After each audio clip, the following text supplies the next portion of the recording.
on, everybody. Welcome to another edition of Talking Elite Fitness. I am Sean Woodland, joined as always by Lauren Khalil. Lauren, how are you? I am fantastic. Happy to be here, guys. Happy to have you. And featuring Tommy Marquez. Tommy, what's up? Not much, man. Coming off a great Masters weekend. Lakers are in the playoffs. Cowboys haven't botched their draft yet. Well, because it hasn't started. Exactly. That's like when your team has a bye week, like, oh, didn't lose this weekend, you know?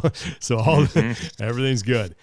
Yep. NBA playoffs are starting. Stanley Cup playoffs are right around the corner. That's like the best postseason in the world. So I think the Stanley Cup first round is the best. One of the Stanley best Cup pieces of playoffs. It is night and day. Like if you watch regular season hockey and you get used to 82 games of that, and then you watch the first playoff game, just the jump in intensity, like Ron Burgundy, that escalated quickly. So, well, we have a lot to talk about today. We're going to get through some headlines and then our two big things that we want to discuss. First, Tia Toomey. I'm probably not the guy to say this, given my track record. I actually had it wisely. Yeah. Looks like she's going to call it quits. Leave the door open, though. I originally had a note, jump in and say it before Sean does to protect him. Sean must be protected today at all costs. Yeah, not gonna work here anymore. And then also we're going to talk about the conclusion of the Age Group online qualifier. What went right and what went wrong. But before we do that, we want to thank our sponsor for today, and that is Kreatures of Habit. Some of the best high-protein, instant, overnight superfood meals that you will ever have to get you to win your day. Creatures of Habit is absolutely phenomenal, and you can go to creaturesofhabit.com, and that's creatures with a K, and you can get their overnight oats. Are these great packs of oats and just protein and all kinds of goodness, gluten and glyphosate free, 30 grams of plant-based protein, gut healthy pre and probiotics, vitamin D3 and omega-3s, chia, flax, and pumpkin seeds, and guess what? No added sugar, and they still taste delicious. So check them out. Did we all go for the maple flavor? Oh yeah, maple flavor is phenomenal, and the banana peanut butter is really good as well too. Oh, I forgot about that one. The peanut butter banana one's awesome. But this is like I love this stuff, especially when I work out early in the morning, because it is literally pour it in the cup, put some water in overnight. You just put it in the fridge. You wake up the next morning, bam, you're ready to go, and you can dress it up. You can put other stuff in it. But it's a phenomenal meal. You get 30 grams of protein. You get some good energy to get you throughout the day. It's a great snack in the afternoon as well. When you're like me and you hit those afternoon doldrums, get yourself some Creatures of Habit.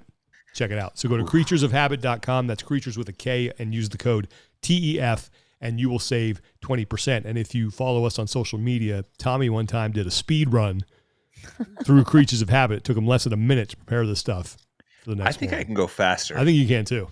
Yeah.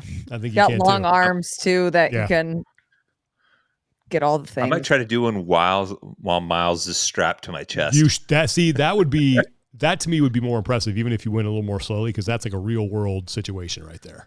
Relating to all the parents out there. Yes. Okay. Creaturesofhabit.com. Love those guys. They make a fantastic product, so check them out, and you will be happy that you did, because their meals are awesome. And check out the variety. They have like a lot of new flavors too that I was seeing. So if you're not a maple person, first of all, how dare you, and who do you think you are? Exactly. But you can still. It's so good. Yeah, it's phenomenal. So good. It's my favorite. The apple cinnamon looks tasty. Yes. I haven't tried that one yet. All right. Well, let's talk about just get through the headlines here. Some things that are out there in the space. First being that we have a new apparel and footwear partner of the CrossFit Games, and that's Velitas. Is that how you pronounce that? Am I saying that correctly? If I can read the card here, hails from Moose Jaw, Saskatchewan. Yeah, I don't know. Velitas, is that how you say it? Yeah, Velitas. Okay. It's a Spanish company, right? Yeah. I don't know. It is, yes. Okay. Good to know. Okay, and Tommy, you have what you call the reactometer. Mm-hmm. So where's on a scale of, I don't know, how high does the reactometer go as far as? Well, the reactometer goes to good, bad, weird, or meh. Okay, so good is the highest. All right, so it goes good. Highest. So it goes good, then bad, then weird. Like, shouldn't it be good, weird? Yeah. Weird is worse than bad. Shouldn't it be good, weird, meh, bad? Meh, yeah. Because right? Weird and meh are on the same side of like, kind of not sure. Good and bad is very black and white, Sure. Okay. I didn't. Don't blame me. Blame the reactometer. The reactometer is what it is. What was so okay? With your reacto. So what were you, both of you? What were your reactions when you saw this? Go ahead, Tom. I was a meh. Honestly, it was a meh, and then kind of like, actually, I should add a sad on there. Why? Because I was honestly sad that like the announcement of a new like quote unquote apparel and football sponsor like didn't move the needle more. Like the fact that it's gotten to meh, Mm-hmm. It's like, I don't know. Like when you go back to your old haunts and they don't hit the same, you're like, oh damn. Yeah, that's true. Well, when you grow up and you realize Chuck E. Cheese is really only like, only like 1,400 square feet tops. Thought it was the biggest place ever. I will not accept any Chuck E. Cheese slander on this podcast. I won't. It is where a kid can be a kid. Darn you. Look, Charles Entertainment Cheddar is my boy. Mm-hmm. And he's now a mouse, by the way. He's not the recovering alcoholic rat that I had when I was a kid. Yeah. Our Chuck E. Cheese has been through. He'd seen some stuff. He'd been through some programs. He was. Sure. I wouldn't be surprised that if like that Krusty the Clown was based loosely on Chuck E. Cheese. Like that's how I imagine Chuck E. Cheese's life. Like he's got a gambling problem and bet on the Generals when he thought they were due against the Globetrotters, stuff like that. Yeah, they were due. It's all spinning on his finger. Just take it. Lauren, where are you on the reactometer? Honestly, I feel like I've gone through almost all of these emotions because the first one was weird because they had already announced that they were the jump rope and grip sponsor. So I think it's weird to then later say, by the way, they're also going to be the apparel and footwear. Like to me, that would be something that you would lead with, and then the equipment would be under that umbrella. So I thought it was weird that it was almost in reverse order. But then I went to, this could be a play if CrossFit is planning to host the games outside of the US, potentially in Europe in the next couple of years, to start reaching out and building relationships with brands outside of the US.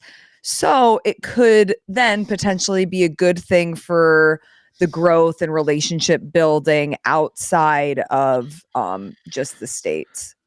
All right, so that's an interesting way of looking at it. Yeah, I was going to say that's interesting because like Northern Spirit, who basically stepped in and saved semifinals last year, is a Europe-based company, and like my understanding is that like CrossFit wasn't that interested in like kind of re-upping that or at least not having them a part of like the main partners at anywhere on the website seems crazy to me. And maybe Northern Spirit walked away, but I don't know. Northern Spirit did something with Mayhem Classic specifically, right? Yes. They might go to the event specifically. That could be true. Yeah. So who knows whose decision it was, whether like CrossFit didn't ask them back or Northern Spirit decided they wanted to go into a different direction. I'm unsure. I think like you kind of tickled a thought there, like with it being weird, because ultimately, like you said, would you lead with that unless it got to the point where like CrossFit overplayed their hand and no one really came to the table? And so now that we're about to get to semifinals and games qualifying in part of the season, including 3 of the live event activations and the open announcements are gone. they're probably like, hey, interested in doing more than just grips and jump rope? We'll throw you a bone here, you know? Well, because we know of a US brand that they were in talks with back in January that they wanted as the apparel sponsor, and that organization declined. So maybe CrossFit was in talks with multiple brands, and since maybe they already had this partnership and a relationship, it seemed like, oh, well, we'll just offer you a bigger piece of the pie. So yeah, that's a good point. Yeah, it's possible. Something feels weird about it. Like now, I think I might move my reactometer to weird because announcing at this point in time, given like you said that they were already a partner, and now that this is the third apparel and footwear sponsor in 3 years for them? Also because Go Ruck was 1 year. Yeah. Oh, I forgot Go Ruck was. Yeah. You're right. So now it's like, I guess this is where it kind of tiptoes into even more tinfoil hat weird. It's like, how many more brands are there that can potentially step up to the plate?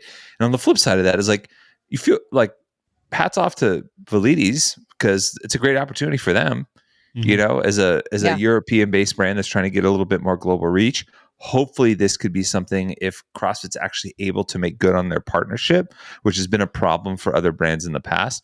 That I know that's some of the complaints that a lot of the primary partners for the games basically laid down as a reason why they're not coming back is that CrossFit didn't hold up their end of the bargain and wasn't able to activate on the contract accordingly. Mm-hmm. Hopefully they're able to do it and they get their act together, and this could be like a huge windfall for them.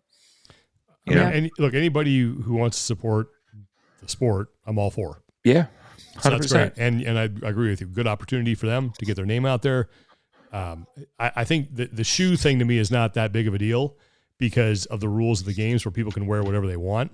So that doesn't, that's not, but the apparel thing is good. You know, that will definitely help them move some shorts and shirts and things like that, especially if you can still do like the replica jersey or, you know, I don't know that Noble used to do, which I thought was a great idea. But to me, I think most of these things, and maybe it's just because I'm older and jaded now, I don't know, are going to land mostly in the meh category until we get somebody from outside of the ecosystem.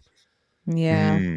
Because that's when someone thinks, hey, this has got some potential. I think we can grow with this, with what Reebok saw in 2011. And I remember that article back in 2010, I think it was in Sports Business magazine, or it was some trade publication, about how this is a really cool thing. Someone should take a look at it. And Reebok jumped in and had that long partnership and really helped grow the sport. And they had their hands in so many other stuff.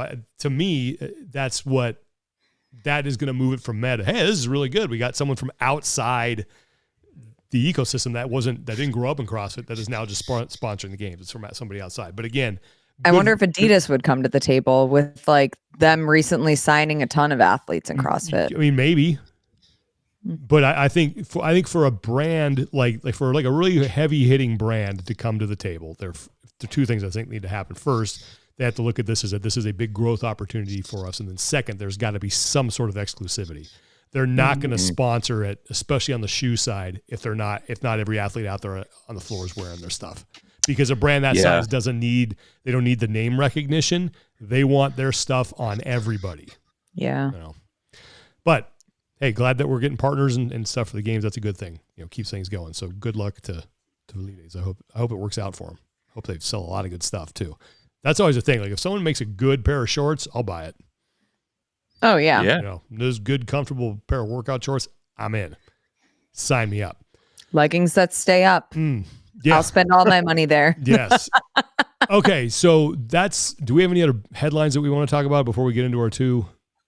Copa Sur is taking place this weekend. Live action does continue this weekend in the semifinals. Copa Sur in Brazil. Is that where we're having it this time? It is. 4 spots up for grabs. 2 men, 2 women. Very different landscape, I think, competitively for this event than it has been. No gi, obviously. And I'm not talking about jiu-jitsu. Arguably the most exciting athlete to ever come out of that region is not competing. He's focused on the World Fitness Project.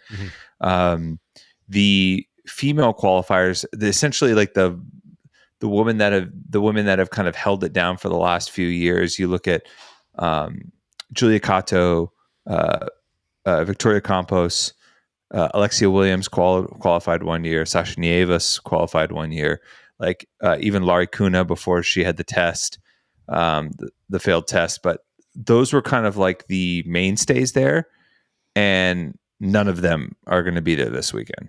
Yeah. So you're guaranteed to have at least one rookie there. There are some women there that like have kind of been knocking on the door for a little while, like Loiza Marquez, former teenage athlete, has been kind of consistently in that like 4 to 7 range at that semifinal. Mm-hmm. So there is some good opportunity there, but it's just going to be different, I think. And for a region that has so much passion, it's kind of sad that like the people that have kind of carried the torch for a little while aren't going to be there. But they'll still, I mean, you know that, for you and I were there in 2018. Yeah. Like that crowd is going to show up, and they're going to support their athletes, and it probably is going to be a great environment. It always is down there. So it's going to be cool to see some new people maybe get a chance here that we haven't seen before. So thank you for that summary. For sure. Let's start with Tia, because I feel like the review thing might be a larger conversation. So for those of you that don't know, Tia Toomey, under a rock. Yeah, Tia Toomey went on social media and essentially said that she is going to compete at the Torian Pro, but that is her chance to say goodbye. And on the Proven podcast, this is a quote. Mm-hmm. She said, quote, "The CrossFit season was all online." And I was like not happy. I'm all about competing in person as opposed to competing, in behind closed doors. As soon as that kind of came out, I was like, all right, I'm doing high rocks. End quote. Let's make the assumption that this is going to be it. I think it makes sense for her to kind of go out on her home turf, say goodbye there. I still think it is a very realistic possibility that she qualifies for the games just because she's Tia. What did you think when you heard this? I don't know if I want to say reactometer, but I mean, like, yeah, I guess it's a reactometer with different criteria. This is more elevated conversation than the reactometer. Mm-hmm. I would say my initial gut felt like it was someone that wants to retire but is afraid to. I can see that, or is afraid to like finally like put the heel down. And she leaves the door open in the podcast, like very, very much so. It's not one way or another. Well, it's also like it's like you think about some of the all-time greats, right? And like how it is in their nature to just like keep going, right? Like Michael Jordan, the Wizards, Michael Jordan, like still trying to put up 50 when he's, even though it wasn't the same Jordan that we're used to in the Bulls. But I think the competitive nature and the competitive spirit that like lives inside of her makes it probably very difficult to be like, I'm stepping away from this, especially from this season and the sport that has, really kind of given her the platform that she has now, and she's done great things with it and is continuing to build stuff behind the Proven brand. And she's also, diving into high rocks, but it felt like she kept getting so close to just saying like, I'm not doing the games. I'm retiring from CrossFit and I'm going to focus on high rocks.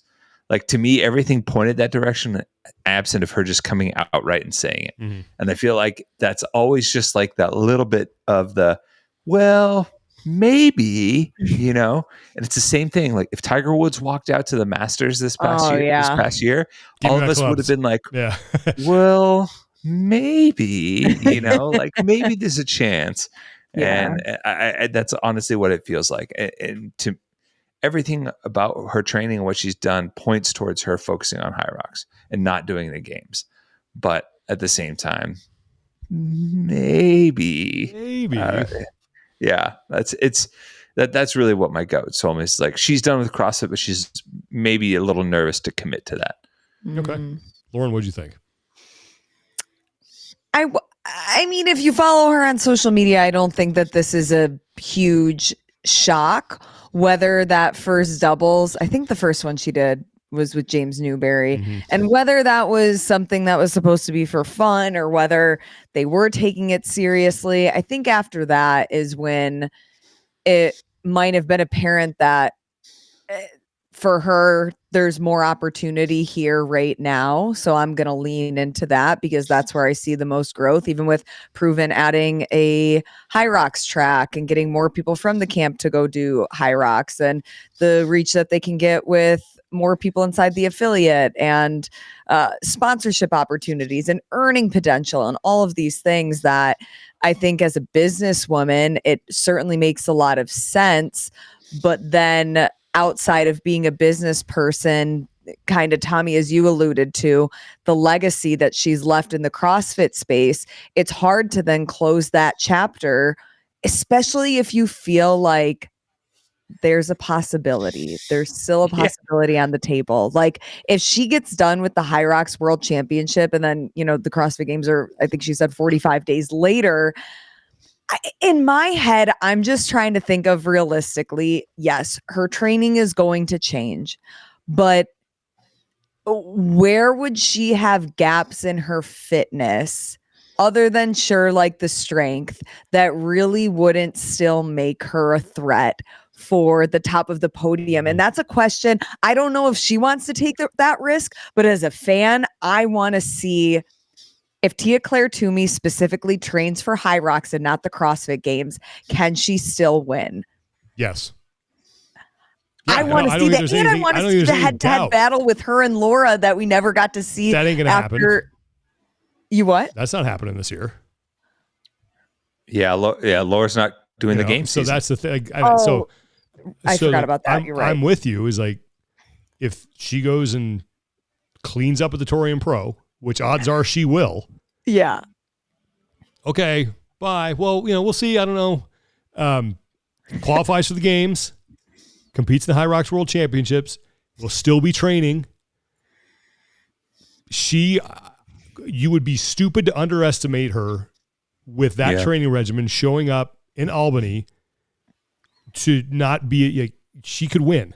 I think that's a very realistic possibility. And I'm with Tom. I agree with you, Tommy. Like it's, as long as that possibility is there, I think she's going to leave that door cracked. I also think she's a competition opportunist, right? Sure. I think where am I going to make a bunch of money? There's nothing wrong with that. Yeah. It's it's also like obviously the money is a big deal, but also like she's like gone to bobsledding. She's, weightlifting. It's like, she just seems someone that like genuinely thrives on competing too. So if it's like you get after, say she goes to High Rocks, right? Potentially the result of that could really dictate it, especially because they're going to be so close together. I don't know if she'll have to have an answer by then, but if she goes to High Rocks and they win the world championships and they blow the field away, and she's like, oh, well, I guess I'm already good at that, and she looks at CrossFit and she's like, well, maybe one more opportunity for this. And I still feel pretty good. Why not? Am I going to do this? And you look at like, all right, well, in the last year, I won the games. I won the Rogue Invitational. So it's not like she was falling off. Yeah. Well, in the same way that. And dominated the Rogue Invitational. Yeah. And sure, she's gone out and won all of these major CrossFit competitions, but almost the same way that people look at a Grand Slam, reference to Sunday. Maybe this is her new Grand Slam, is she wins High Rocks World Championship. She wins the CrossFit Games. Who knows what, like maybe she goes out and does another weightlifting meet or something. You know what I mean? Like maybe she has the potential to change the conversation of what it's like to have your own version of a Grand Slam in several different fitness capacities, which would be really cool. And it would also be kind of interesting from a hierarchy of sports standpoint, because I think the conversation has always been, if you become elite at CrossFit, there's a lot of carryover for it trickling into other sports, right? Now, Tia obviously has just a massive base in the sport of fitness and CrossFit, right? but she has focused heavily on high rocks. Is the carryover of that Venn diagram strong enough to where she can do that and still turn back and go to CrossFit? Because I think we tend to think it's the channel only operates one way. Yeah. And not everyone maybe thinks that, but I think CrossFitters in their own kind of bubble of thinking sometimes has been like, oh, I've become really good at all these different skills. Now I can go, apply some sport specific training to something else and it'll carry over.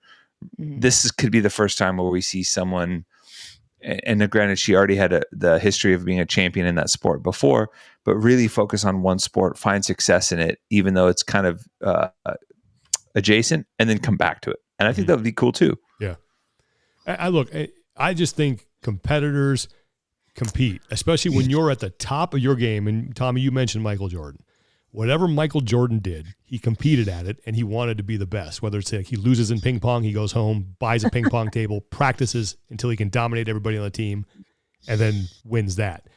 I think Tia's just wired the same way. It's like, I'm going to go do this. I'm going to dominate it. Okay, new challenge. Go over here. I want to dominate that. Okay, whether it's a business, I'm going to go dominate my business life, whatever it is, like she's not going to half-ass it. No. And never half-ass two things, whole-ass one thing. Exactly. But while she is whole-assing high rocks, she is still going to be, relatively well prepared for the CrossFit Games. And you're telling me that in a month she can't get ready for that? Come on. She can probably still do pretty well. But I guess the question now becomes, given where the sport is, and I mean, I think this is an easy question, but I still want to ask it. Do we ever see, is there another Tia out there? Is there someone else out there who could be the next person? And I mean, I just don't think there is right now. Because I think all the heir apparents in the past, you go back to when Annie Thorisdottir was doing her thing. We knew Sam Briggs was out there. And then Katrin, I think, was the last sort of woman to come out of nowhere to win it, who wasn't expected. But from then on, you always saw the next person coming. You knew Tia was going to arrive one day. You saw that next person, even with the men. There was that 1 year gap between Rich and Matt Fraser, because you had Ben Smith in there. But you knew like Matt Fraser was going to be that guy. Yeah. I don't know if we have that on the women's side. Let me ask you this. When Tia finished second 2 times in a row at the games, did you feel like she was ready to like go on a run like this? No, I mean, I don't think anybody thought she'd go on a run like this, but I thought she was ready to win. And the reason I thought that is because the gap was getting smaller and it was clear she was getting better, and not to take anything away from what Katrin or Sarah Sigmundsdottir had been doing at that time, but like they were not like they were at their ceiling. I think they were pretty much the best versions of themselves that they were going to be. Whereas Tia still had room to grow. And then once she won that first one, as close as it was, I mean, after that gap just kept growing. Like it just became laughable. Yeah. And I don't know who else could be that. I mean, maybe Laura, but I don't know what her future on at least for the CrossFit Games side of things is right now. Well, it's also like, I think a lot of us maybe assume that's where someone like Mal might have fit in. Yeah, I think that's a really good point. And obviously like she has taken a different path, and like even someone like Emma Lawson a couple of years, like a year after, you're like, oh, maybe that's it. And I think the deviations from that, like anointing of the next quote unquote one, kind of brings into perspective how lucky we've been to have like sustained greatness at multiple levels for both men and women. Cause it's like more often than not, sports don't work like that. Like there's a reason why like, a handful of dynasties exist in sports, and that's about it. Yes. Like at least to the magnitude where we're talking like 3-4 titles in a row. Mm-hmm. Like that just doesn't happen in modern sports really much like anymore. And even if you have sustained greatness, like the Chiefs or the Pats, or even like the 90s and 2000s Lakers, like it gets busted up somehow. Yeah. Father Time. Biology is just undefeated. You just can't perform at that level. And I think that's what's so incredible about what Tia's done, Yeah. Just has not missed a beat. at all, had a kid, came back and won. It's like, all right. Like what more does she have to prove? It's like, I think the worry for her, and again, I think if she shows up, she's probably the favorite at the games just because of who she is. But I think the fear for her would be, what if I go and I don't win? Yeah, that would suck. Does that light the flame again? Like, is she like, no, I'm all in. I'm not going out like that. Like, I don't think she shows up to Albany if she's not relatively certain she can win. Yeah.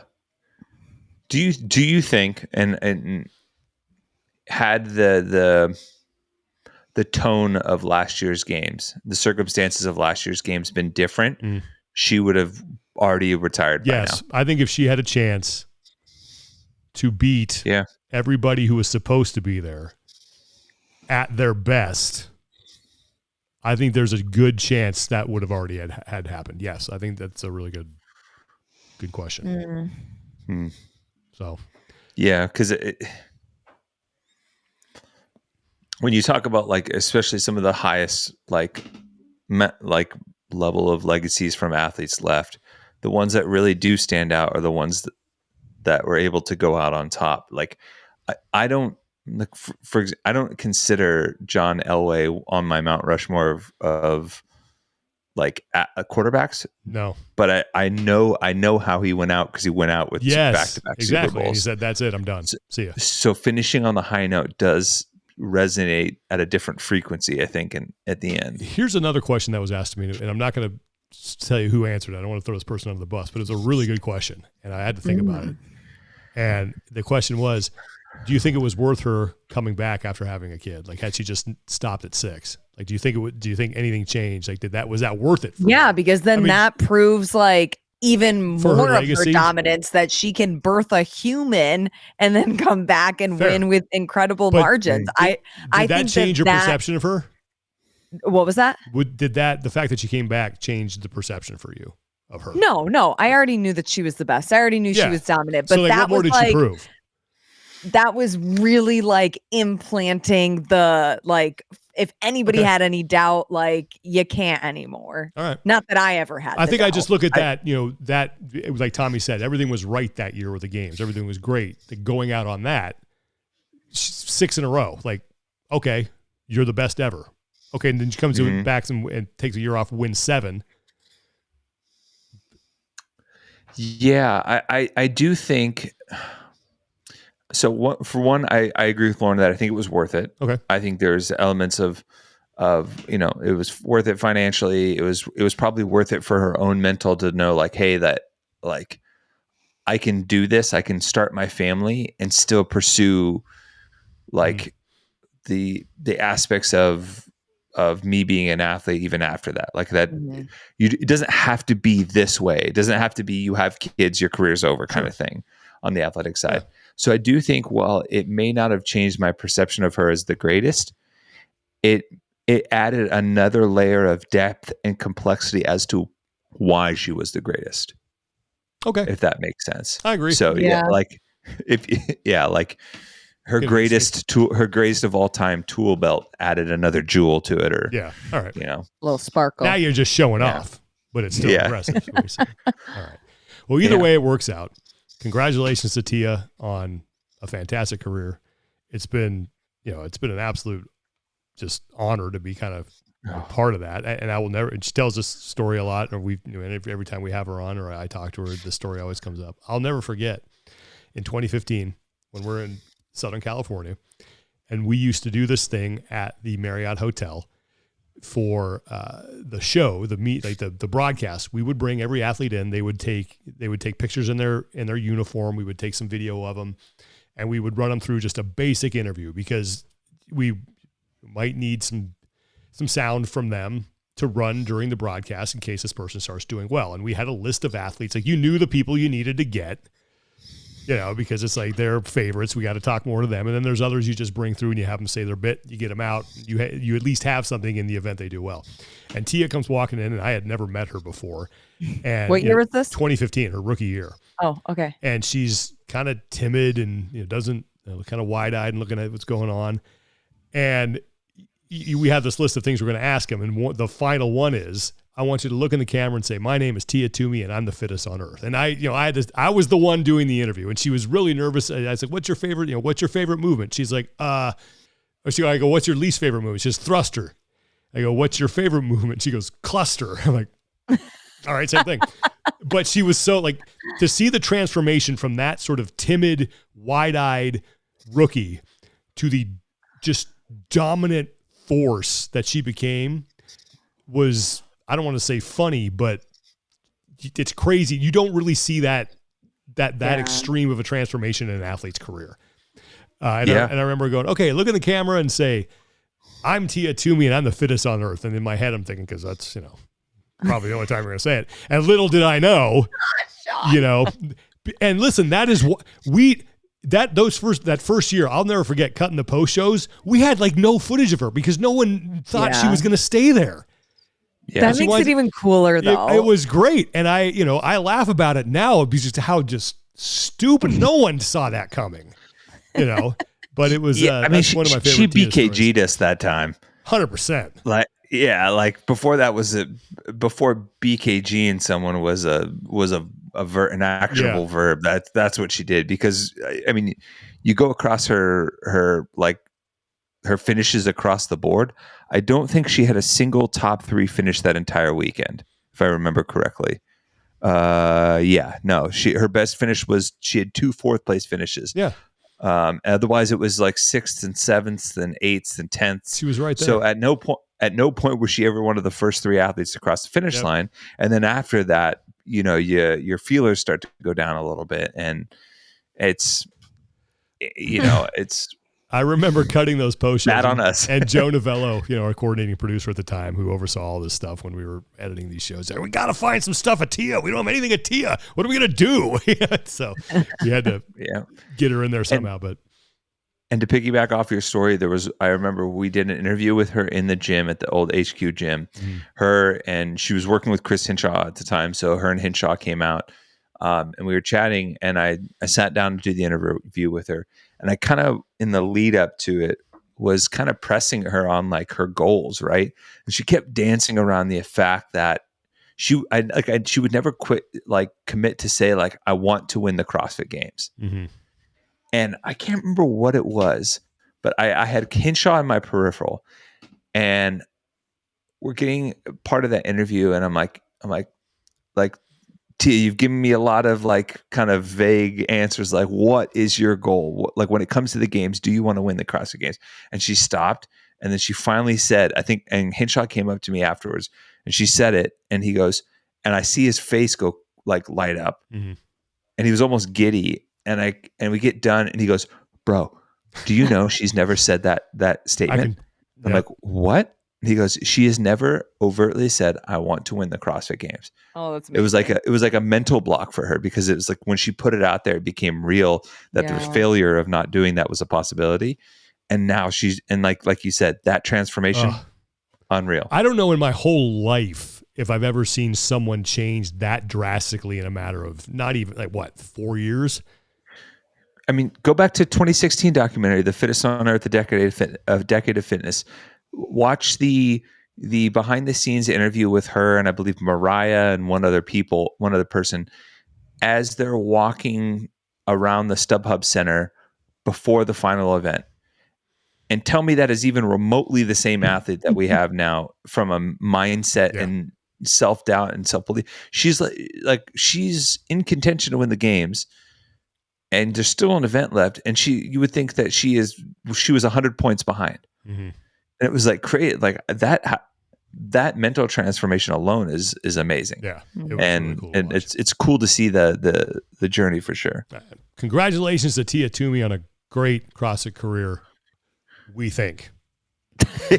Asterisk. Way to save yourself. I'm not fully committing to that. Yeah. And no for possibly the last time. Exactly. All right. Let's get in now to the next thing we want to talk about. And before we do that, we want to thank our other sponsor for today, and that is Third Z and their Rest and Recovery Collagen, part of our nightly routines. If you're looking to get better sleep, better recovery, you definitely want to check out Thirdzy. It doesn't have any melatonin in it, so it is not habit forming. It has great ingredients like GABA, L-theanine, magnesium, things in there that are designed to calm your central nervous system so you get to sleep faster, stay asleep longer. And this is the important thing. If you're a master's athlete like me who has a mystery injury now, actually I'm going to save that because that's going to be my Oh no. You need that recovery at night while you're sleeping. And that collagen protein is going to help you. Look, Jason Grubb swears by this stuff. Where's Jason Grubb? Top of the leaderboard, right? Now, I'm not saying that it's going to put you on top of the leaderboard, but it's going to get you closer a little bit. Put you on top of life's leaderboard. That's what I'm talking about right there. You go to thirdzy.com. That's thirdzy.com/TEF. And 20% off will be taken off of your order automatically. Check out their Rest and Recovery Collagen. I love this stuff. I look forward to drinking it every night. Helps me sleep better, helps me get the most out of my sleep. And, if you're a busy working human being out there, like most of us are, you probably need more time of your day to get sleep, and you don't get enough. Thirdzy's going to help you optimize the sleep that you get. thirdzy.com/TEF. You'll save 20%. All right, the other thing I wanted to talk about, big thing is, so the Age Group Semifinal, the Age Group Online Semifinal has now been completed, and it didn't really go smoothly. We had Jason Grubb on last week talking about his issues with the online thing, the online judging. Lots of zeros. You had secondary reviews, exceptions being made for judges who had a lapsed level 1 or level 2. All scores going to be updated. I think the leaderboard needs to be final by April 21st, right? Monday. Yeah. So let's talk about the two things I wanted to talk about. What went right with this and what went wrong? And I don't think there's a whole lot that went wrong that you can pin directly on CrossFit. I mean, outside of implementing the system? I don't think, okay, so first of all, let me tell you why I think that. There are some obvious problems with this, okay? Anytime you have an online qualifier, it is not going to be a perfect system, and everybody needs to stop thinking that there is a great, perfect way to do this. What we need to be, I think what you ultimately need to be focused on, and I think what CrossFit is focused on in an online qualifier, is making sure that now the 30 people that you are sending to the games are the right 30 people. What happens beyond that, what happens behind that, I don't think they're too concerned about. I don't think they have ever been too concerned about. It's all about making sure that that group, whatever it is, 10, 20, 30, those are the right people going to the games. I give them credit for trying something new with the public review.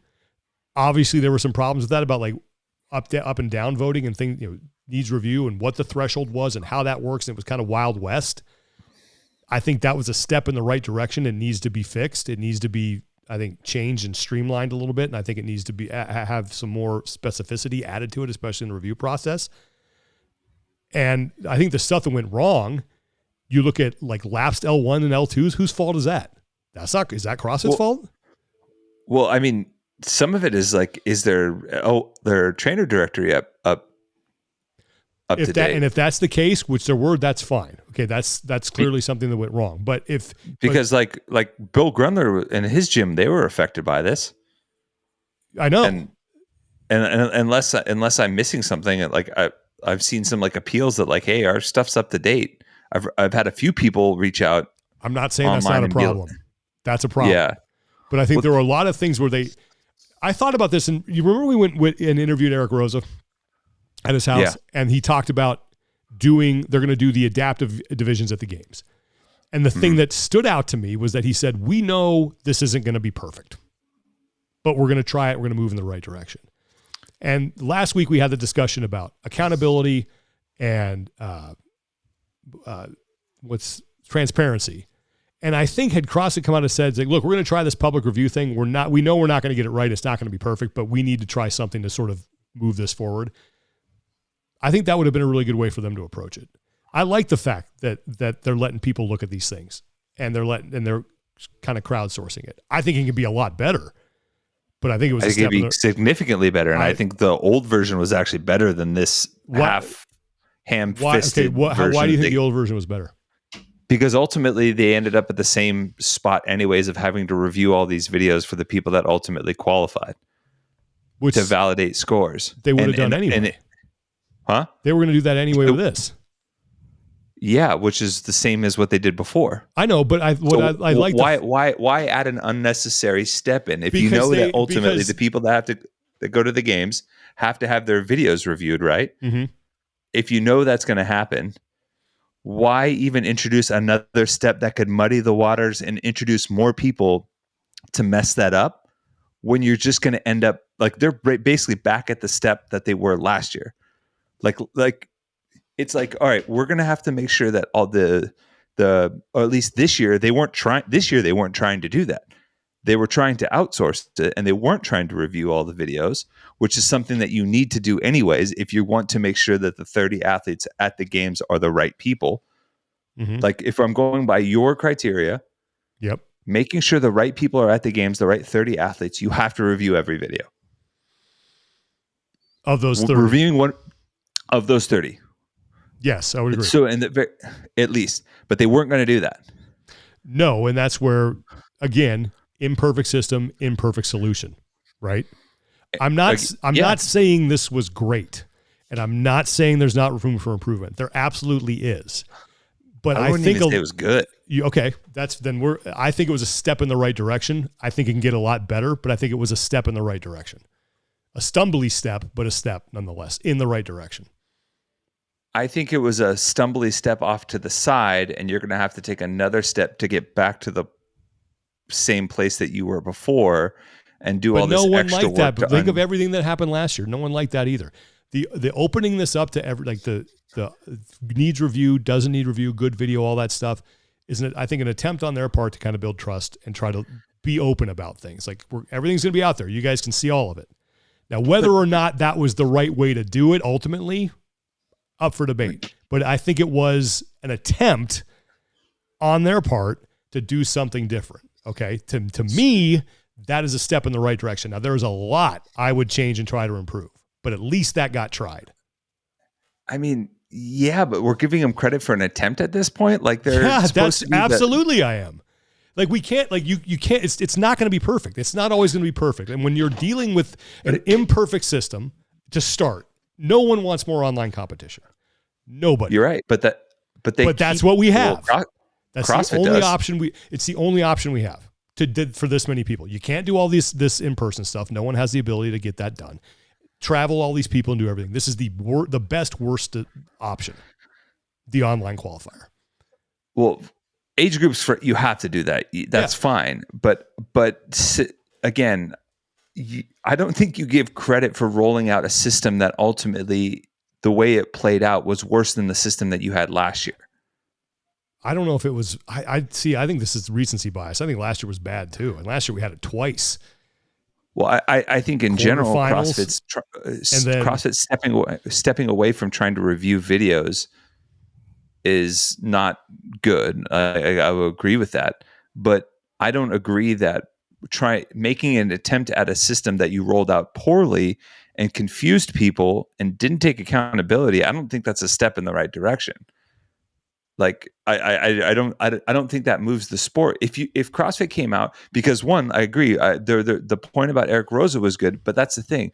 Eric came out publicly and stated that that was in the fall, so the games the next year were in August. He put that out there as far as transparency and like 10 months ahead of time.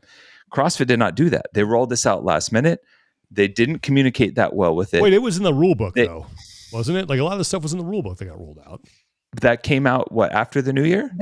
I think they updated it with the second judge. That wasn't in the original I think it was. draft. And I know they always I think it was in the rule book. I think we've been told by a couple two judges was right from the get-go. I remember that. Yeah, that was in the rule book. Like a lot of that stuff was in the rule book. And I guess the other thing I'm thinking of after the new year. The other thing too is that I've seen is like I've seen people complain. I saw one complain about, my score got adjusted and now I'm out because my video dropped out for 20 seconds. I'm like, well, whose fault is that? Yeah, I don't like the technical things that are on the user end. Like if CrossFit had been transparent and open about like the process ahead of time, like, hey, we are going to, we're going to require these extra judges, the hierarchy of how this judging and video review process works to where even if something messes up, we have a fail safe of like, we're going to be able to review your video so we can make sure, because ultimately what matters is if the athlete does the work, records it, and does the work to standard, they should get credit for that. But CrossFit muddied the waters with this multi-judge process, which you're right, it could have been a better process, but it wasn't, because they did not deploy it, judge it. Nothing about it was clear. The system of ups and downs. What wasn't clear about having two judges?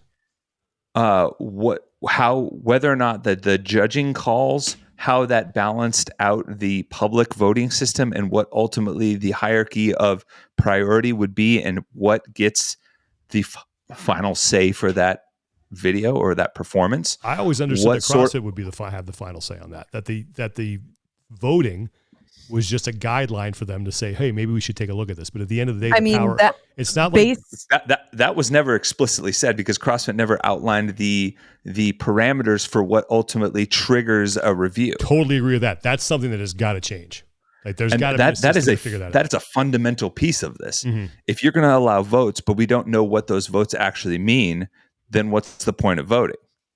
Well, I think we did know. Well, in Jason Grubb's situation, they meant nothing, because he had, more than 40 downvotes, but every single one of his videos was reviewed without a penalty. Right. And so again, then why are we having people vote on them if they can't? Because I think it's a way for the way I think the answer, and I'm not saying I definitely agree with this, but I think the answer that you would get is that we can't review all of them. All right. But if we have one that just jumps out that this one needs review, okay, we can look at that. But the problem with that is you don't know what needs a review.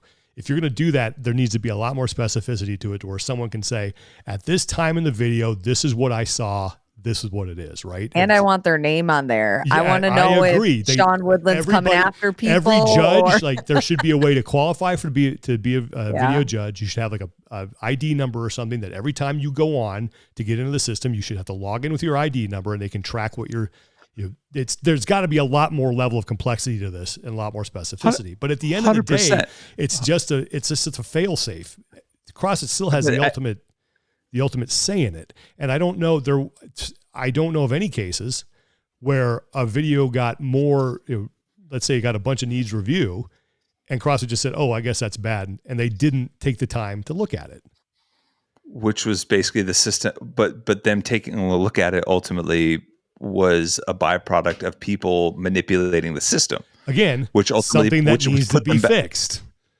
Again, I think we're agreeing on a lot more than we're disagreeing on here. We are, but at the same time, we're filling in the gaps with what could be to justify what wasn't, and that to me that's a backwards rationalization. Give me an example. We're almost like giving them credit for a system that doesn't actually exist, but could exist if they actually did it the right way. It's like this weird thing. It's like CrossFit gave us the shell of a Lamborghini, and we're like, well, it could be a Lamborghini. It just doesn't have an engine. It doesn't have a driver. It doesn't have a wheel. And we're like, yeah, but the shell of a Lamborghini is not a Lamborghini. It's not going to drive you. You're not going to sell it. It's not going to give you the status of anything like that. Any real car person will tell you that's maybe a start, but it's a long way from home, and you don't get credit for having a Lamborghini. Like. No, I get it. But so go back to where you said like what could be and what was. So give me an example of that. Like when you think that I'm giving them credit for something that could be that. Well, you said I think it was a step in the right direction, and then you followed up. You followed up by saying because if you just do this, it was like, all right. Wait a minute. No, like if you just do. What do you mean you just do what? Well, because you basically said I think it's a steps in the right direction. Mm-hmm.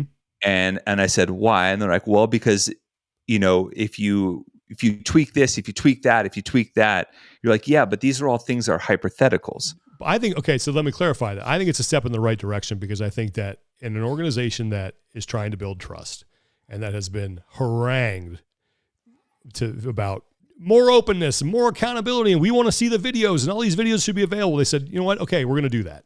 Step in the right direction. I think they deserve credit for that. Now, are there a lot of things that can get better? Yes. No question there are things that can get better with it. But I think it was a step in the right direction. I think people ultimately the ability to have their voice heard in some way, shape, or form on stuff that is egregious or things that they see on a video that they think needs to be reviewed. Now, does that have an impact on things? I don't know.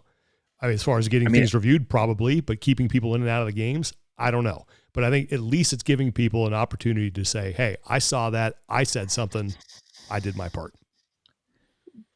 Sometimes, yeah, but there was also the opportunity for people to bastardize it. And so like, I agree with you on the video stuff. I like the fact that they forced everyone to do the video, but I also didn't like that all the other things muddied the waters in a way that ultimately made the public video thing kind of null and void, right? Like ultimately the votes, like the judge, like the judging, the laps, like judging certificate and like L1 thing ultimately didn't matter because CrossFit made an exception on it. Well, I think there's a time and a place to make an exception on that. And I think if you were, so for example, the Mayhem thing, I guess a lot of athletes who went to the Mayhem thing, I think there was an assumption there that they were going to be judged by people who met that criteria, right? They weren't, as far as I know, they weren't responsible for setting that up like another organization was, right? Yeah. The listed head judge. I think that was good on CrossFit to make that exception. I think that was the right thing to do in that case. But if you're someone who individually chooses your judges to be there and they don't meet the criteria, why should you get an exception on that? So again, so explain this to me then. So if you're an athlete, you decide to go to Mayhem and you're told that, hey, there's going to be judges here that meet the criteria and they don't. Right. That's not on the athlete to make sure that's the case. I don't think it's as much. I think there's a case to be made to have an exception there. I do. I'm okay with that.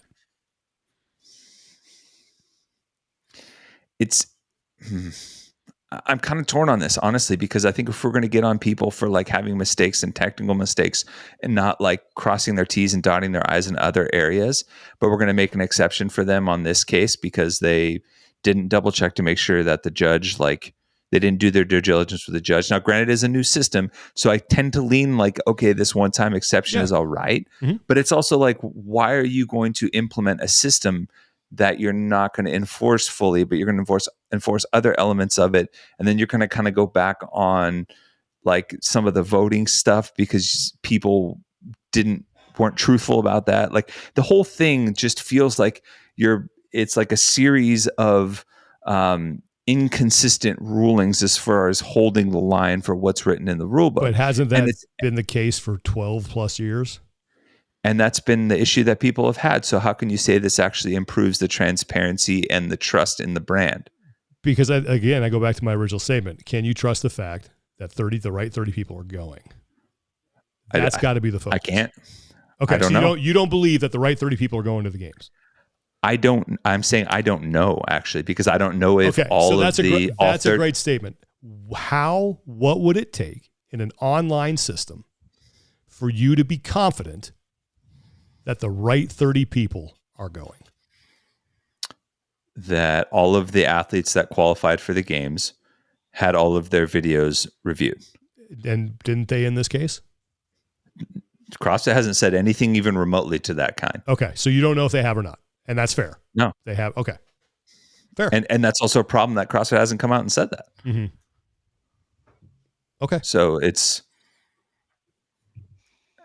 and like, would you say that CrossFit has been pulling away from doing the level of video review that's necessary? Or do you feel like this thumbs up, thumbs down voting process has been a step towards maybe trying to put that in the hands of the community? I think it's both. Yeah, they have. So, it's just, and we talked about this, 2 years? Was it 2 years ago when they were, hey, we're going to have all these people make quarterfinals and we're going to spot check one video because they just don't have, again, it goes back to imperfect system. They don't have the manpower to do this. They just don't to check every single video from every single person. They don't.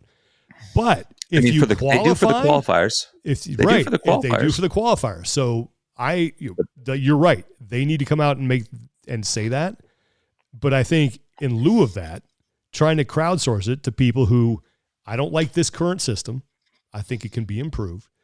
But if you can come up with a way where people can be specific, where they can, only watch a video once and vote once, where can really kind of direct the people who are reviewing it to something very specific in the video, then you're starting to improve on things, right? It's just not needs review. Well, what needs review? I don't know what needs review.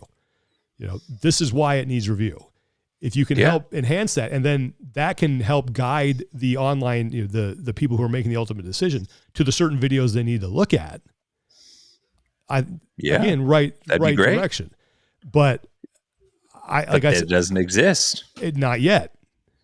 And do we know it? They have plans for that? I don't know. All I know is as long as we are continuing to do these online competitions, we'll continue to have these conversations every single year. For sure. And I feel like, and I feel like CrossFit, the state of CrossFit and how HQ has operated in the last few years, I feel like for a lot of people, they have burned the right to be like, trust us, we'll get this right. You gain trust in drops and you lose it in buckets, and they've lost it in buckets. And I think this is like, I don't even know when in the online thing they've ever had it, because there's been, like you said, exceptions made. Sometimes I think they're justified. Sometimes they're not.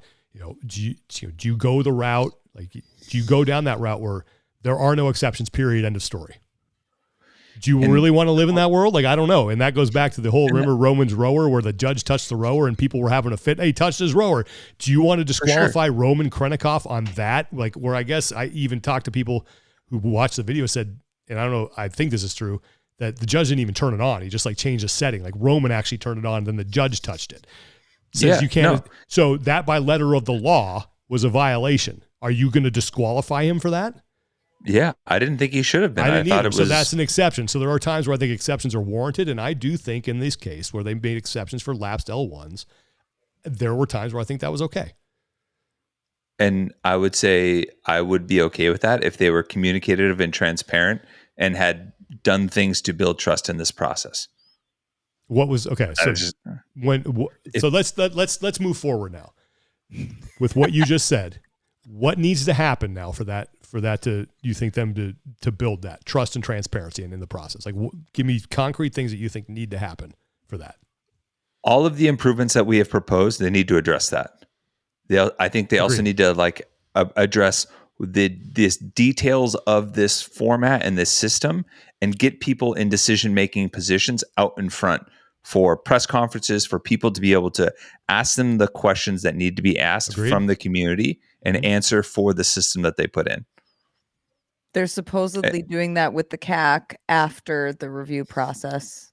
Is that what you're talking about, or it's something different? No, I'm saying with like, I don't want them to hide behind the veil of a athlete council, because even from that council, Jason came on our show and had just as many answers as we did. Yeah. Agreed. And like I said last week, that power dynamic needs to change, where the athlete council says, here's what we want. How can we make this work? Hell, I would even respect the fact that they're like, look, like we don't have the resources for all this. We don't want to commit the resources for the, like, I just want them to be honest, really. Because that's fair. And they're not being honest. How do you know? Because they're not being transparent. Well, they haven't answered all these things. Transparency and honesty are different things. Like, you can be not transparent and still be honest. Yeah. Right. That's a good point. Yeah. So I don't know. I guess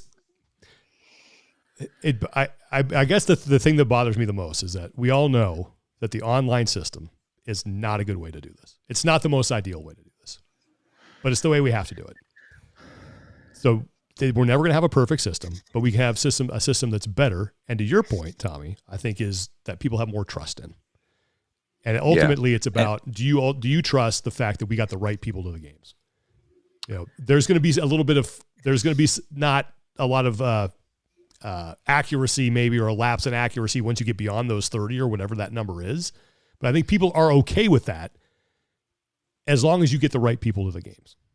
Yeah. And I think like in the past, even though people may not have been happy about it, we've been able to get answers from them. Yes.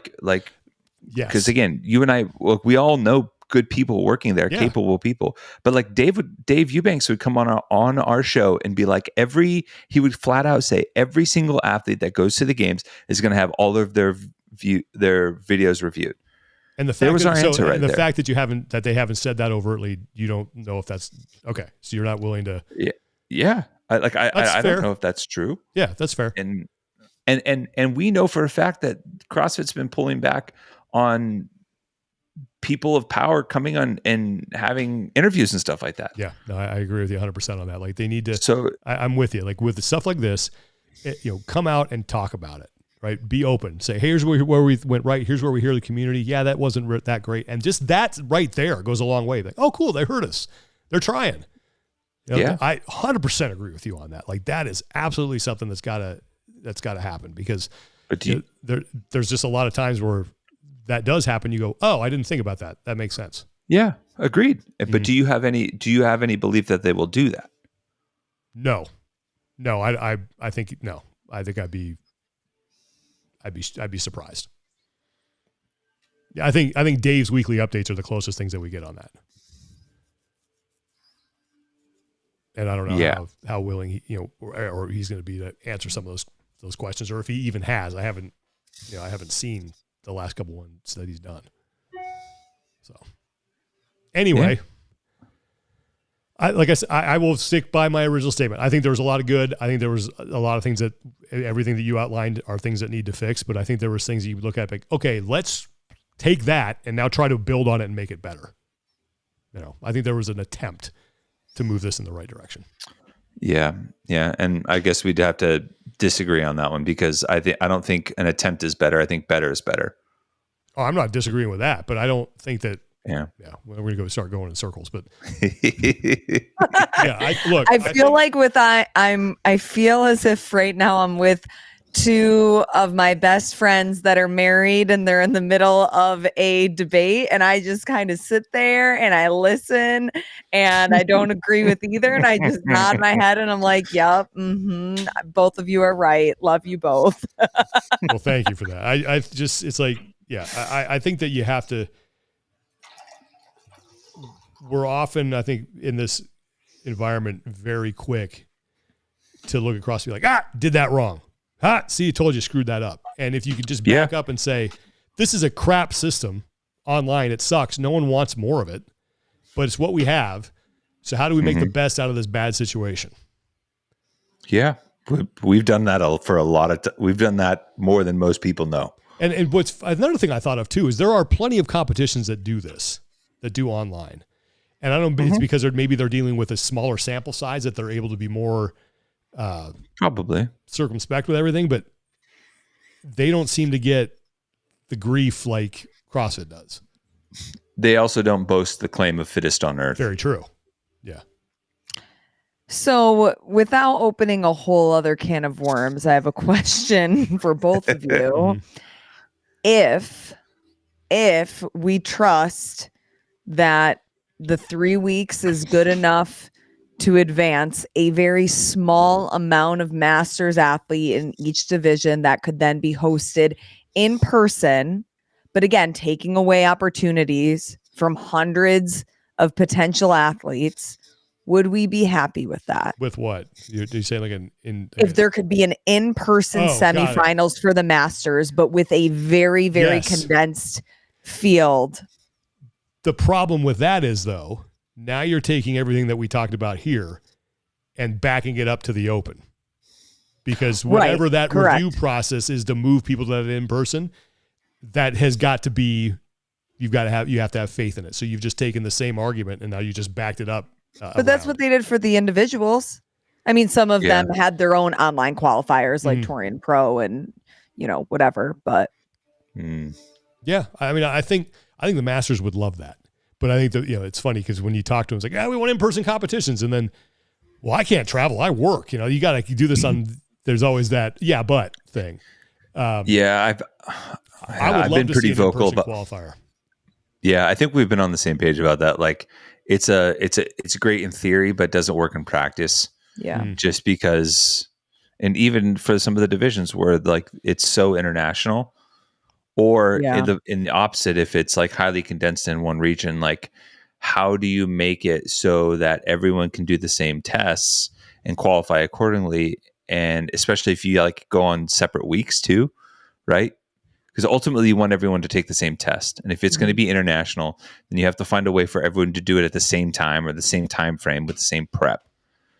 And if you suddenly say, hey, we're going to run 10 events, or, we're going to attach a master's heat to every single semifinal, and then just like the top 50 total get to go that way, it's like, much more egalitarian and not region specific, then you run into like the time frame of like who gets more exposure to the workouts to practice.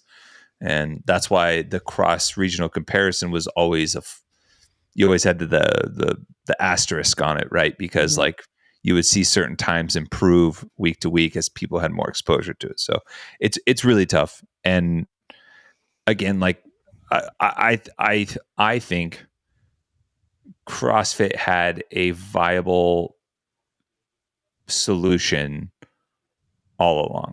It's not the perfect solution, but I think from the outset, and even with the cut down masters fields, there's, or with the way they hand it over to legends too, like I think that ultimately, if you're in the top 30 of the leaderboard, you're going to have every video checked, and it's going to trickle down from there. I think because of when the Masters Games is, I think that they have the time to do that. Oh, I totally agree with that. I think that one of the big mistakes CrossFit always makes is the leaderboard will be finalized by this date. And then they, don't do that. Say, we're going to take all the time we need. And you're right. That's a good point. I didn't even think about that. They have a huge runway here. They have do this right. Take the time. I don't know. I guess knowing the people I know over there, I have faith that they are going to take a look at this. And I think another thing that gets lost in this too is, like, we talked about this. Why do you need video review if you've got 2 judges there? I mean, I've seen some of the stuff that Hiller's put out on, I think on Threads or something, some videos. And I'm like, how in any world are some of those reps being counted as good by the judge that's sitting right there? Like, that is clearly not what the movement's supposed to be. Yeah. So like judges on site need to be better too. Like there's a whole, this is a system that is structure that is like held up by the honor system. And sometimes like the people on site just don't, like, what are you looking at? In no way is that even close. Yeah. And that's why I feel like every implementation of all these other things, whether it's votes, downvotes, is just delaying the inevitable of that. Ultimately CrossFit's going to have to review the videos anyways. Make them all public. Make them out. Make every video. You have to have a video of every single one. They all have to be public so you can see it, and know that every athlete that's going to get an invite to the games is going to have every single video reviewed. We're going to end up there anyways, because every time they try to roll out a new system, something gets fudged, something gets messed up, and we just end up reverting back to this system one way or another. So let's just rip the Band-Aid off. But let's just say it. So, but do you think, let me ask you this, and I agree with you on that if they were going to review all 5 or 6, whatever videos it was, right? They're going to review all of them for 30 athletes. That's what, 180 over how, and then you multiply that by the number of divisions. Like, that's a ton of videos. Let's say in some magical world, they have the ability to do that. Do you think people would still trust it? I mean, right now, no, but over time. You think they would over time? Probably. Yeah. Right. I think with time, if everybody knew that the people that went to the games had every single one of their videos reviewed, then yeah. And I also think it's interesting because this idea just popped into my head that if we require people to actually watch the full video before they vote, I think the number of actual votes will go down. I don't think anybody's going to argue against that. Like, of course you should have to watch the whole video. And so if the votes go down because people aren't willing to watch as much, because really a lot of people just showed up to throw a monkey wrench, does that negate the value of the voting system, right? Mm-hmm. And so if people aren't voting, then is it a worthwhile addition? And it's kind of like this, like where does it ultimately all lead back? Does it ultimately just always dump us back? Is it that weird, bubble diagram where everything ultimately leads back to the same result anyways, and that's videos getting reviewed? Like, I've yet to see something that's better than that. No, I agree, but I don't know if that's realistic. Yeah. When you take every age group, every person needs to get reviewed. And then if someone, all of a sudden this person gets invalidated. You pop someone else in there. Now all their videos have to get reviewed. And that's where I think ideal, perfect world where the voting comes in is that you can look at, okay, this person moves relatively well in this video. I watched this one moves relatively well there. All the rest of these people have voted on. They don't seem to have an issue with it. I think we're good to go. Wait a minute. This person over here has quite a bit of needs review. Let's take a look at that one. Don't need to look at the other ones, but we should probably look at this one because there's some red flags here. I think that's how the system is intended to work, but I don't think, obviously that's not how intention is, not reality sometimes. Yeah. But for some reason, I feel like all the back end work they're going to have to do to make that actually happen, we always end up just back at it. Agreed. No, you just, but I just think the problem is that that's a world that world doesn't exist where we're going to have every qualifier. Every video of every qualifier, just do the math on that. Men and women. A games qualifier, I meant. Yeah. Just do the math on the number of videos that is for men and women, the amount of time, and then everything else that's going. I don't know if that's real, given the amount of people that they have. I don't know if that's a real thing. Yeah, and I'd appreciate they would say that if that's the case. Agreed. And then I think the next best solution is, how do we get qualified people to help us look at these, crowdsource this, and come up with a system that is very difficult to abuse, to where you have to watch the whole video, to where you have to say what you saw, when you saw it, what needs to get reviewed, that kind of thing. Can we come up with that level? And I think that is probably the most realistic thing, as opposed to every single review, every video of every single qualifier with this big of a field is going to be gone through with a fine tooth comb. Here's a thought. If you're going to have people signing up, because I think Jason brought up this idea that you should have the people downvoting, upvoting should also have the same qualifications as the people that were judging. Agreed. I think you should pass the judges course, you should pass the advanced judge. Yes. So if we're going to go through and make all those people anyways, what's stopping them from CrossFit being like, hey, for every video you review, we'll give you $10? That's the last part of that sentence. I mean, yeah, but they're going to expect people to. They're going to expect people to pay money for those other courses to judge. Yeah, I know, but it's just the last part of that sentence is what's going to keep them. And I agree with you. It'd be great if they could find a way to pay people, but if you're going to have these people going through the process just to be able to click, to watch and you're going to require them to watch the full video. Mm-hmm. There has to be a way where CrossFit can pull them into the fold to essentially do what we're hoping, and that get every qualifier video checked. Agreed. Somehow. Yeah. All right. Well, I think we agree on a lot more than we disagree on that one. There's a lot of agreement on here. Okay. Let's end it on that. I'm anxious to hear what people think, because I think it's an interesting conversation. Yeah, for sure. Okay. Do we have any community support we need to get to? We do. Yeah, man. Oh, this one's heavy.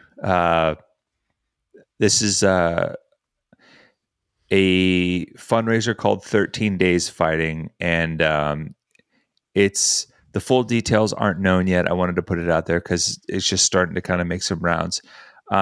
So it's on behalf of Zach George, athlete out of the UK.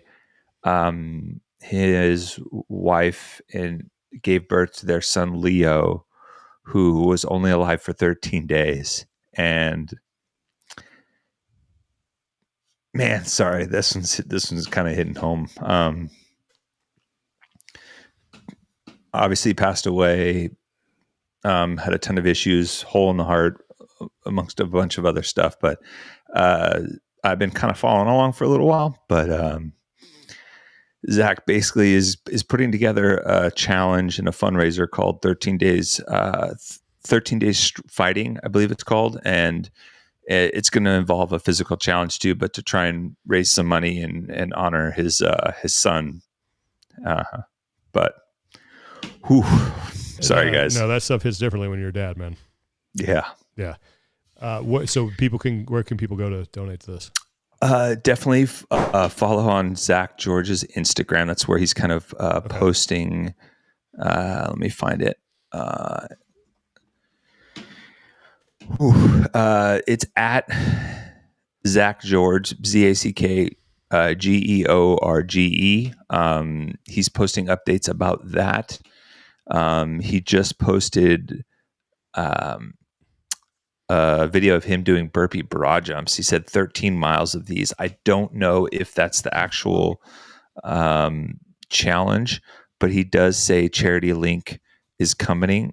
So if you go into the link in his bio, he's going to be posting the opportunity to do it. So he's posting some information behind the purpose of it, involving like premature born babies, and increasing awareness for premature babies and the impact that their lives and their deaths can have on families. So yeah, definitely stay tuned. I'll update as I get more, but man, that was your hearts just go out to Zach and his wife and their kiddo and their family. So yeah, it's terrible. All right, we'll go support Zach George. Find him on Instagram and let's help him raise some money. That's unfortunate. Yeah. Okay. Do you want to get to PRs and no reps? We got some PRs and no reps. I definitely have a PR. I don't have a no rep this week. I mean, I got a no rep. It's just mystery injuries when you're old. I did something to my shoulder, my AC joint and my right shoulder. It hurts like the dickens. And I have no idea what I did. I don't know. Like every time I've had an injury that hurts this badly, I've known exactly what I did. I called our boy Ryan DeWitt. You know, he helped me through my first shoulder surgery today. He's a wizard. I go, what do I do? I don't know what I did. But yeah, he's like, give it a couple days, not getting better, call me back.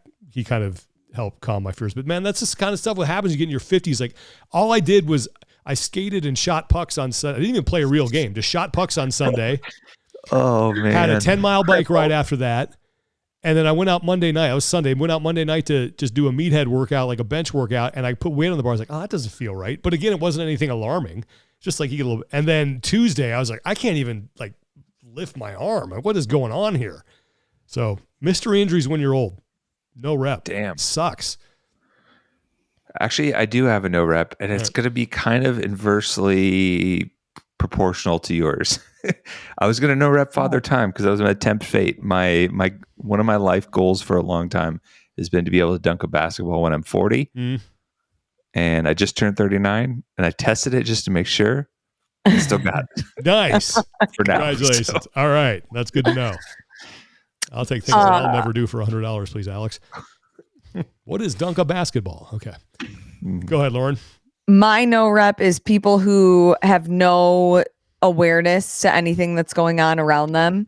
Today, I went for a jog at one of the county parks, and I brought my dog Miko, Saber. I walked him there once, and I had to carry him 1.5 miles, so he no longer comes with me. But Miko, she can keep up to my slow running, which by video review, she is still only walking as I run. Yeah, so it wasn't a run for her.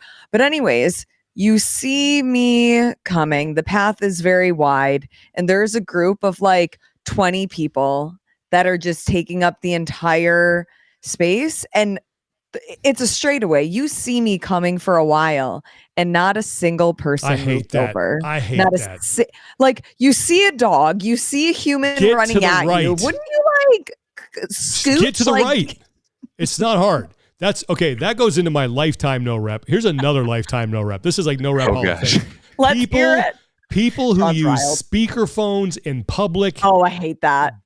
Stop it. Sean, isn't it your generation of people who do that? No, it's the generation. It's like my mom's generation. That's the people because they can't hear. So they're screaming into the phone in public. And trust me, I've seen a lot of like millennials and Gen Zs and okay. Like out there on. Like, there was a woman in front of me who was probably half my age at the airport in line getting on the plane in the jetway. Oh, no. FaceTime, speakerphone. I'm like, we don't. I would say something. I just want to be like, knock that off. All right. Lifetime. Sean almost caught a stray there. Isn't it your generation? No, it's not. You know why? Because my generation looks up from our phones every 5 minutes. That's true. Also true. We're not dependent on those things like everybody else. Am I weird to say that sometimes the people that have zero like awareness of the world around them, I'm like jealous sometimes that they just get to blow through. That you're that oblivious. that you just get to go through life as like Mr. Magoo walking through construction zones and I-beams naturally lining up, and somehow you just come out unscathed. Yeah. You got a PR? Anybody got a PR? I don't know if I have a PR. I got one. I'm gonna PR Laura Horvath. Oh yeah. She's competing in the European weightlifting championships. Turi Helgadottir is as well, isn't she? Turi Helgadottir did, yeah. Good for them. She competed 2 days ago, but Laura competes tomorrow as we're recording. When this is out, you'll see it today.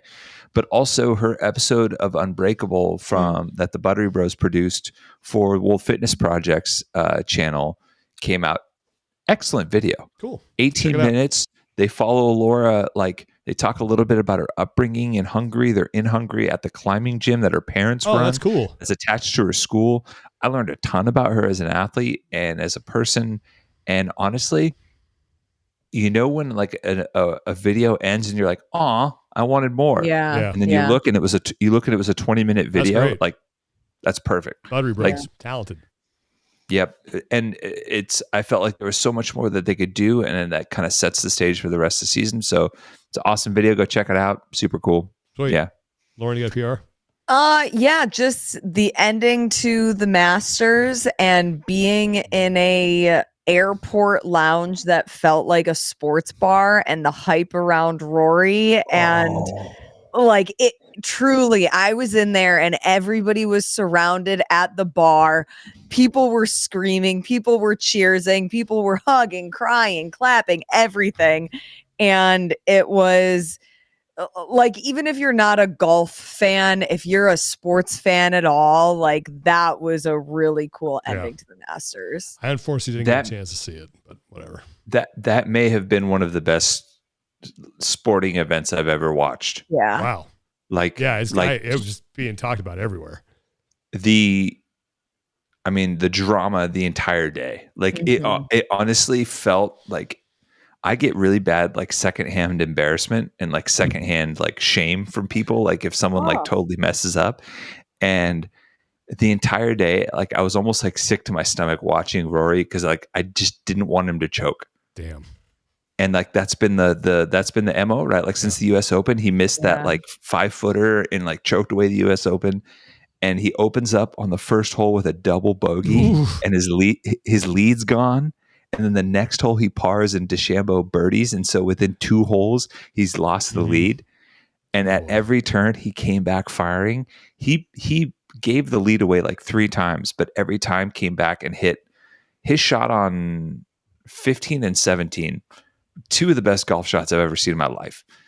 The slinger hook shot, like hooking shot that he threw up to get to 15 was as good of a golf shot as you'll ever see. Yeah. And then after missing the putt on 18 to win the Masters, and then to come back and win the playoff on that same hole. God, I should PR CBS too, because the graphics department, when he stands over the 5-footer to not go to a playoff and win the Masters, you know how they normally say like for birdie and co-lead or like to win the Masters. It said for the career Grand Slam. Yeah. Wow, good on them. I was like, oh God, that just made me more nervous. Oh man, I'll just PR the start of the Stanley Cup playoffs. Best postseason in sports. Best postseason in sports. Nothing beats it, except maybe week 1 of the NFL playoffs. That's the only thing that comes close. But yeah, Stanley Cup playoffs, nothing like it. God, yeah, it is just a 2-month, or is it 2 months? Yeah, it's like a 2-month just war. So I also feel like it's it's the one playoffs where like I feel like the underdogs have legitimate shots still. Yeah, because they don't do that stupid 2-3-2. Where you get 2 games at home and then the next, because I hate that. Anyway. Yeah. All right. That's it. We've gone on long enough. Talked about a lot of stuff. Happy Easter, everybody. Isn't that this Sunday? Oh yeah. Happy Easter. Happy Easter. I don't know what people do. Is there like an Easter Eve tradition? No. Have fun with the Easter Bunny. Hide those eggs. We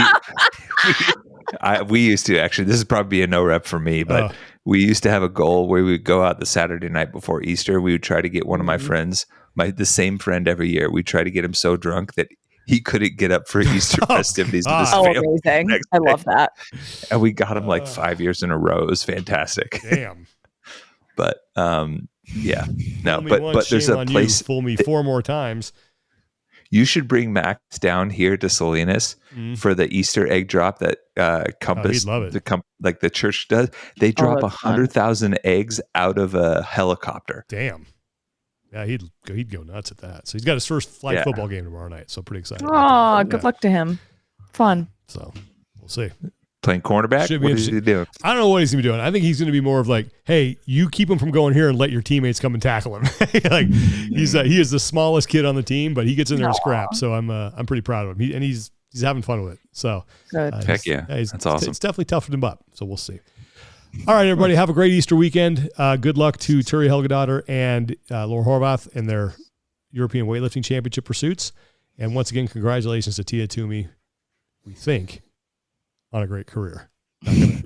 Not gonna fully commit to that one either. So, all right, everybody. Thanks for watching. Thanks for listening. For Lauren Khalil and Tommy Marquez, I'm Sean Woodlands. Take care of each other. Be better, and we'll talk to you guys next time. Like a kiss at the start of a first date. If it's good, it's good. I don't want to wait. When the feeling's right, I'm taking every